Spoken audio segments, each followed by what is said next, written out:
Why have the Kharijites remained relatively understudied compared to other Muslim groups, in your opinion?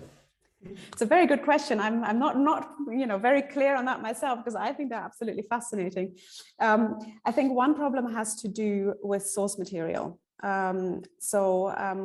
don't really have any genuinely Kharijite sources, depending on definition of what a Kharijite is, apart from poetry, and that is if you accept the attribution in the sources, because Kharijite poetry is not transmitted separately in Kharijite diwans, for instance, but it's mostly separate. It's mostly transmitted in the same narrative sources that are subject to any number of challenges, and so we don't really have a Kharijite Tariq work, for instance. We don't really have a Kharijite work of history. We don't really have a Kharijite a biographical dictionary. I mean, that would be absolutely bloody fantastic.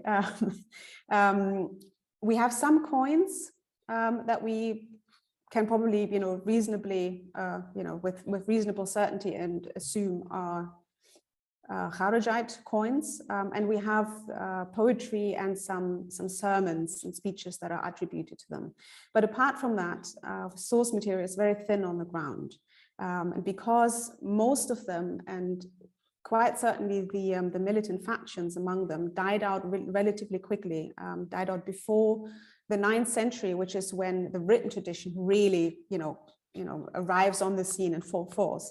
There wasn't really much chance of later Kharijites writing works that would sort of retrospectively give their view of history. This is something where the Ibadis actually come in, but I will leave that part to Adam. But for the Kharijites, I think this lack of source material is one huge obstacle.